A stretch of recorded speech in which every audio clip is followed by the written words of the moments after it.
The spring semester has come to an end. Stay tuned as we reminisce on the events of this year, get you ready for final exams, and congratulate the class of 2016. Also, we have some very special guests in the studio who are looking forward to making an impact on our university in the 2016-2017 school year. So don't move. This is Aggie News and Views.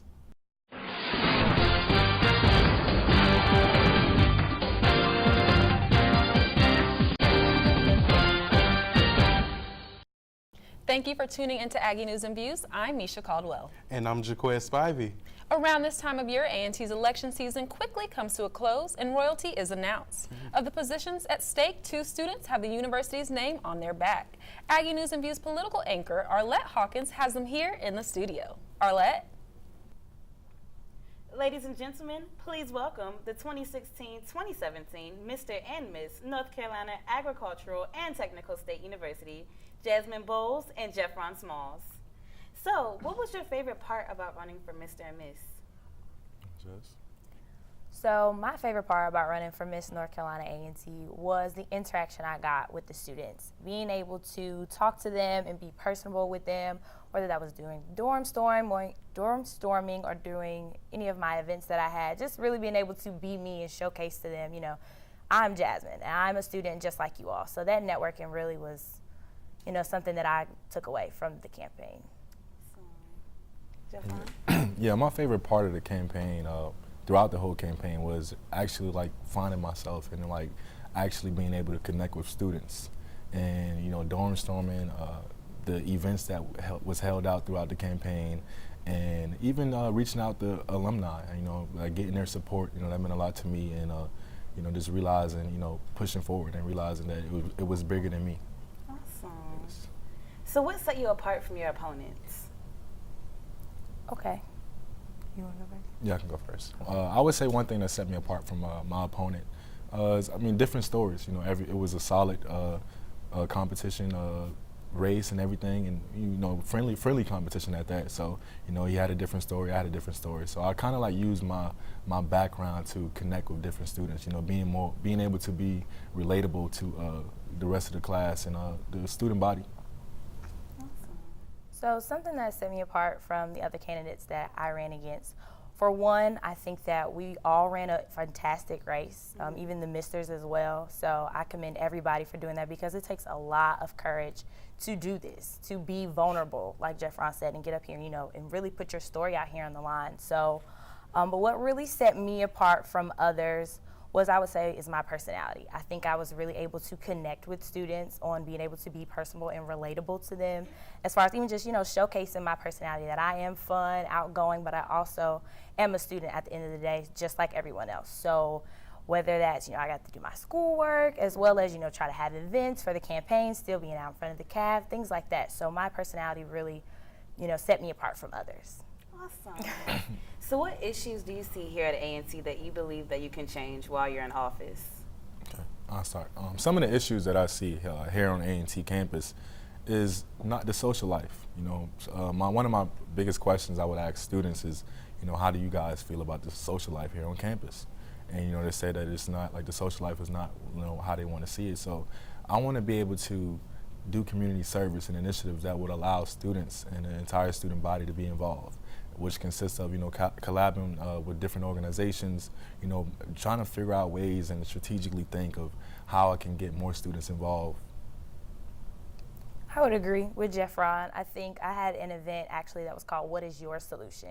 And I basically asked students 2 questions. One, what would they like to see in their next Miss North Carolina A&T, as well as community service initiatives that they would like to get involved in, because sometimes it's very hard to get people to come out to do community service, especially when they're kind of very cliche sometimes.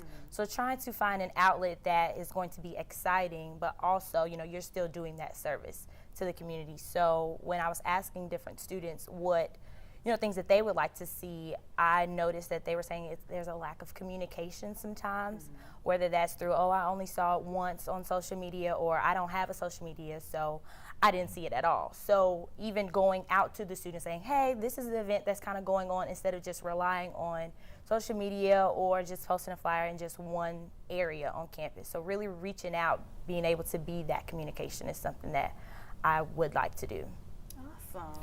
So everyone was outside of the student union when they were announcing the winners of the elections and the recount. So who was the first person outside of the A&T community that you told about your win? Well, I would say the first person was actually after the second election, correct? I spoke with Jasmine's mother, actually. And then she was like, you know, you need to talk to your mother. Because my mom was going on, she was like, oh man, it's worse than the Donald Trump elections. And I was like, you know, Mom, like everything happened for a reason. You know, I'm just glad to be elected and, you know, willing to do work. So, and throughout the recount situation, you know, everything happened for a reason. You know, I just, you know, learn how to stay sane and, you know, be positive. And so my mom was definitely the first person that I reached out to. I would say my mom. She was right there through everything. I would call her for any and everything that I needed. She actually came to campus and set up my table for me on the runoff day, and was doing cookies and was doing the bubble gum thing. It was really promoting, you know, for her child. And so I appreciated my mom. While I was in class, she was working my table, and some of my friends came by and had the T-shirts on, and she was really, you know, she did an excellent job. So she was the first person. She was actually there. My grandparents flew in from Indiana, and she was the first person who, she was crying. She jumped on me. So she was the first person who I was just like, you know, Mom, like, what is going on? So, yeah, my mom too. That's really sweet. So how do you believe that your position as Mr. and Miss A&T represents your growth here as a student at A&T? I feel like it represents my growth because, like, I was just recently working on this essay, and one of the part of the essays I said, you know, when I set foot on A&T's campus my freshman year, you know, I never, like, especially as a first-generation college student, I never expected myself to be in the position I am today. And so it just, like, you know, show people that growth, and that's why I want to promote, like, you know, show students that anything is possible. You know, you can do whatever you put your mind to. So, and just making me to be able to socially connect with the students. You know, let them know that, you know, hey, I'm a student just like you. I don't want to be put on a higher pedestal. You know, I want you all to, you know, I am Jeffron Smalls before, like, Mr. A&T. So, definitely. Awesome. I agree with Jeffron. Definitely staying humble, number one. And for me, just continuing to keep my grades, my faith, and my family first. And throughout this entire journey, just from me being here, my freshman year, all the way into now, could I tell you that I was going to be the next Miss A&T? I couldn't tell you that freshman year. But going through what I've been through from freshman year to now as an engineering student, as a Black female in society, just all the things that I've been through have helped me get to this point. And so I can't be anything but grateful. Awesome. Well, that's all the time we have. We do thank you all for coming here. And I can't wait to see you all serve as our next Mr. and Miss. Thank Thank you. you. All right, well, there you have it, the 2016-2017 Mr. and Miss A&T. Back to you, Jaquez. On behalf of Aggie News and Views, we want to personally congratulate Jeffron and Jasmine, and we look forward to capturing all of your endeavors for the upcoming school year. Now, let's take it to Michaela Ratliff for our Aggie News and Views entertainment. Aggie Fest 2016 had an exciting lineup of events during the week of April, kicking off with Aggies and Poets and rounding it off with a block party at Aggie Stadium. Well, the fun didn't exactly trend the way it was supposed to, as an Aggie alert was released informing students of gunshots on campus the same night as the glow-in-the-dark Gym Jam. Following the incident, there was a fist fight on the corner of Bluford and Laurel Street near the ticket office. Many students say that the violent events taking place were at the hands of locals and not students. Thursday, the Chancellor's office released an email stating that the remaining Aggie Fest events were canceled due to the unfortunate events on campus. However, the spring game was still scheduled for that Saturday. Now, Dominique, in the midst of the Aggie Fest events being canceled, please tell us that our boys did good on the football field. What's it looking like for the fall? Well, Michaela, our football team is looking tremendous as the first team offense took on the second team defense and the second team offense taking on the first team defense. And we actually had Jaquez Spivey to actually go out and check out how our football team is going to look next year. Yeah, Dominique, the blue and gold did look pretty good today, and today's game is just a sneak peek of how they'll look in the fall. If they continue the good work, they may get another 10-win season, or maybe even an invitation to the Celebration Bowl.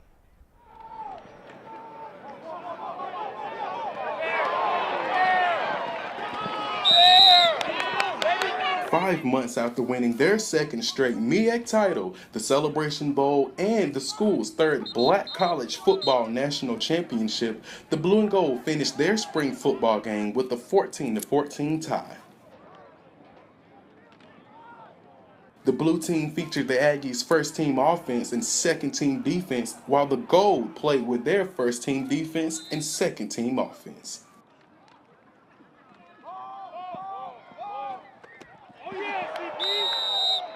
Head coach Rod Broadway says they have to make some improvements, but he thinks they have a chance for a great season. A lot of work to do. I think we have a chance, but we've got to make some tremendous improvements between now and the first game. And, you know, I think most football coaches agree what happens between now and the first day of practice is so critical to the type of football team that you have. So hopefully our guys will start working and do what they're supposed to do over the course of the summer. And when we get them, they're ready to go, and we can get a little bit better than we are right now. As the Aggies continue to put in work, it looks like they will have a great season in the fall, which begins with them taking on the St. Augustine Falcons. For Aggie News and Views, I'm Jaquez Spivey. And looking ahead to next semester, our football schedule for our boys will be taking on the likes of Hampton and Tulsa. And our homecoming game will actually be facing FAMU. And we want to thank our viewers for sticking around to watch all of the Aggie News and Views segments. Yes, and please be sure to follow us on social media for individual sports, politics, and entertainment updates. I'm Arlette Hawkins. I'm Michaela Ratliff. And I'm Dominique Moody. Back to you, Jaquez and Misha at the anchor desk. Aggies finals are once again upon us. Yes, the time of all-nighters in Bluford Library and stressful study sessions have arrived. In order to keep you confident and comfortable in the faces of tests, Gabrielle Cook is here with a few tips from the Center for Academic Excellence. Let's take a look. Aggies, if you haven't been doing well in your classes this semester, the chance to redeem yourself is here. Finals week begins May 9th through the 13th, and in order for you to be successful, I sat down with Mr. William Grant Hill. He will give you some study tips on how to conquer finals. Well, we have finals coming up, so hopefully students will use this time to prepare wisely. And I'm going to go down just a few tips on this form that I have here. Take the time to time manage, and that basically means is to organize. If you know, let's say for an example, you're not strong in calculus or you're not strong in chemistry, but you're strong in maybe English, then you may want to tackle the tough subjects first. So that way you can give that more time as opposed to trying to go ahead and knock out your English, and you have less time now for either calculus or maths. So that's one thing to consider. Set realistic study goals. So don't overwhelm yourself. I guess again, let's use the same subjects: calculus, English, and math. So if you're not good in the science subjects and the math subjects, don't try to study them both at the same time. Be realistic. One subject a day maybe, or take breaks. And now I'm getting into number 3. So definitely take breaks, especially if stuff can be a little overwhelming or challenging, because you don't want to burn out. You want to make sure whatever you're reviewing, whatever you're studying, you retain that information. And this also comes to going to a location, I would say, free of distraction. That may be the library. It may be your dorm, but I probably most of the time tell students that I'm working with to leave your dorm. Most of the time that's an area that you will have distractions, but you want to go somewhere where it's quiet and it's designed for students to study. I think we all know, don't bring food. Particularly when you're studying, you probably bring something to keep you hydrated, but not food. If you're like me, you probably will go to sleep when you start eating. So, probably the food can be when you actually take an extended break, but maybe a quick 15, 20-minute break, maybe a very small snack, but not a full course meal. Reward yourself. So after an exam or after you study, go, get on the computer, get on Facebook, go exercise, but relax. But get away from the material that you've studied, because that's a crucial part in to see if you retained anything. Because if you didn't retain anything, then there's an issue. But you do want to take a break, and you want to get away from it. You want to reward yourself. And then the last thing, and probably one of the most important things, is to ask for help. We have a number of sources here on campus. We have a tutorial lab in this building, the academic classroom building, in room 303. I know Martina has resources in their building dealing with the math department, but there are a number of services here that you can go to get help. So please ask for help. That's the worst thing that you can do, is not ask for help. Those are great tips that will definitely assist you in knocking the exams out the park. Well, we have reached the final A&V show of the school year. We have great students working with us to achieve this show, and we personally want to thank you all for your hard work and dedication. And to close out our show, we have an A&V recap featuring the hard work that goes into creating this segment. Signing off and tipping my hat to my fellow 2016 graduates, I'm Misha Caldwell. And I'm Jaquez Spivey. Farewell, class of 2016, and hello, summertime. This is Aggie News and Views. I miss you so much.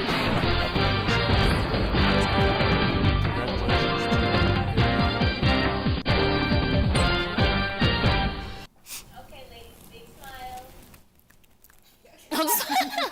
I'm just playing. Okay. All right.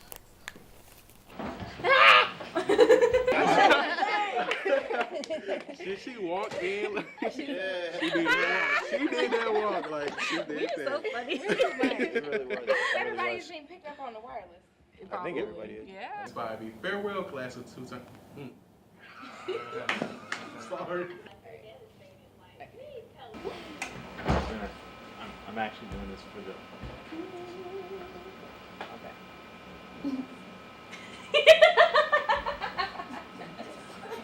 Stick your tongue out. This is a Yeah, this is fun. This is the last one. So, I can't. That was a joke. I can't do that. Oh dear. Oh dear. Okay, you want to play that song? Hey. Okay.